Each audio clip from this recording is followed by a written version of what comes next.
Hi, and thank you for joining myself and my team for today's presentation about leading change and talent at L'Oréal. Now let's have a look at the organization itself. L'Oréal is the world's largest cosmetic company headquartered in France. Its core business focuses on manufacturing cosmetics. Their main products are hair color, hair care, perfume, skincare, and makeup. Dedicated for beauty over 100 years, L'Oréal ranks #1 in the list of the world's top cosmetic companies in 2016 by Women's Wear Daily magazine. In terms of the company itself, they're well known to employ good practices in training and personal development. Jean-Claude Legrand stepped into a new role as Executive Vice President for Human Resources at the global cosmetic company L'Oréal. He's responsible for the hiring, development, promotion, and retention of 83,000 employees worldwide. The highly successful company has a strong culture, but the leadership is largely elite-educated French males and made up of BB executives who have spent their entire careers at the company. Legrand strongly believes that uphold the company's mission of beauty for all, it needs top talent that reflects the diversity of the world itself. He's currently leading numerous initiatives to expand the ranks of the top leadership. L'Oréal has chosen a unique strategy. Universalization. It means globalization that captures, understands, and respects the differences in desires, needs, and traditions, to offer tailor-made beauty and meet the aspirations of consumers in every part of the world. L'Oréal is driven by this vision of the world. When we look at internal and external challenges, we can look at how to improve D&I by hiring people with different backgrounds, inequality between men and women still, and also they don't have much diversity in their products. So how to reach every client with different types of products to target different cultures, skin types, etc. They have 3 main products divisions: consumer, professional, and luxury. Now about L'Oréal's strengths. To mention a few, L'Oréal masters multiculturalism by hiring international talent and integrating so-called outsiders, i.e. Nathalie Roux.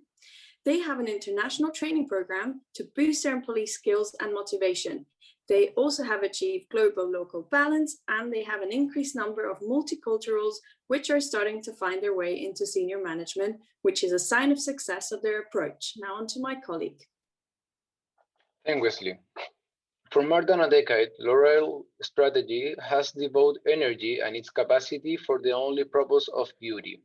From a different approach such as beauty is for all, beauty is a commitment, or beauty is a science, L'Oréal has positioned his brand on their consumers' mind and shared their company mission to satisfy their customer beauty needs and desires with the unlimited variety of cosmetics products.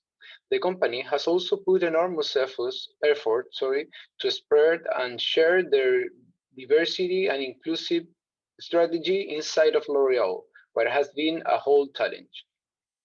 It can be seen that we have defined our business case to align the potential synergy between the company mission and their current structure.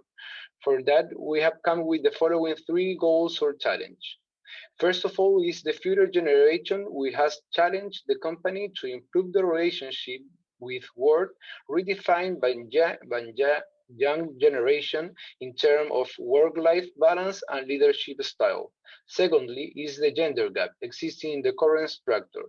Women hold about 1/3 of the 250 strategic positions. And last but not least is the distribution of manager position in L'Oréal. While the whole 40% of revenues come from emerging countries, only 7% of the top managers are for those countries. Now I'll leave you with my colleague Hector. Thank you very much, Christian.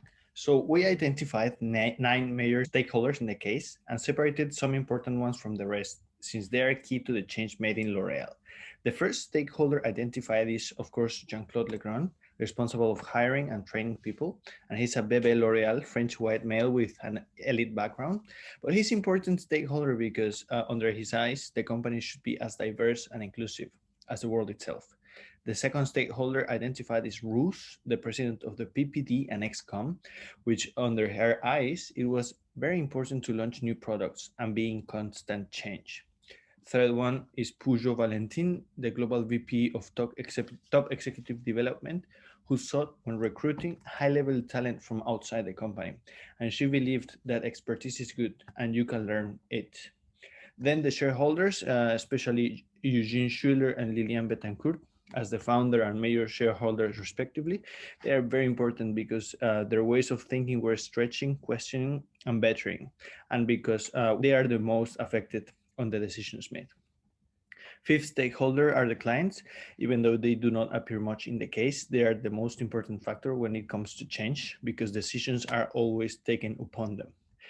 Then the managers, especially Owen Jones and Sam Zell, are very important for the change as well. They are the CEO and Executive Vice President of Asia, and they always drive change.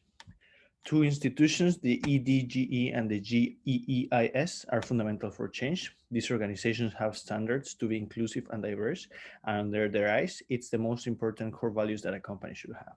And finally, employers and employees are also very important stakeholders, and they are the main actors in being a diverse and inclusive thing. Now to Blake. Thanks, Hector. Change within the L'Oreal organization was implemented in a few different steps. They led the way with initiatives that worked to help create a new workforce dynamic centered around D&I by implementing diversity training sessions and workshops for its employees to learn how to welcome diversity into their culture. In France, specifically, they understood the importance of having leaders and role models at the senior level and organizations to prove to people that it is possible to ascend in the ranks of these organizations. The introduction of the expat model was also big for the company's change. Emphasis on the intra-zone moves encouraged diverse talent while keeping local talent to enhance talent hubs. They also believe that by empowering managers and giving them important roles, it would enhance their production. L'Oreal looked to hire leaders that came from outside the company, seeking different perspectives in order to advance the brand. They were able to make this smooth transition through customized integration programs for each person. And additionally, they put into place a manager fast integration track known as the FIP to help with the networking and partnerships by having these senior level managers shadow others in Paris. In this process, they were assigned a buddy, a mentor, and a coach to help smooth the transition. But how effective were these implementations? Nancy will dive a little deeper. Thank you, Blake. I'm going to discuss the effectiveness of the change in terms of the objectives and mission at team, individual, organizational, stakeholder level. Let's start with teams. To make the company more appealing to married women, L'Oreal changed their policies and introduced a maternity leave for 14 weeks. The do not over-adapt logo, which means that you have to adapt a little bit to the company, but not too much, so that you don't have to lose yourself and your spirit during the process and continue with your fresh ideas. In the individual level, since day one at L'Oreal, you will enter into the mentorship program that will help you to adapt to the environment. Also, L'Oreal wants to reach out for fresh prospectors, so instead of looking only inside the company, they will hire more people from outside so that L'Oreal continue being fresh as it has been so far. In the organizational level, they want to integrate people with disabilities into the company to bring up to life the company's mission, which is beauty for all. They want to achieve gender equality, and also, as they are growing into a multinational company, in order for them to be successful around the world, they need to hire people from around the world to understand the behavior of the market and to charge the products to those people.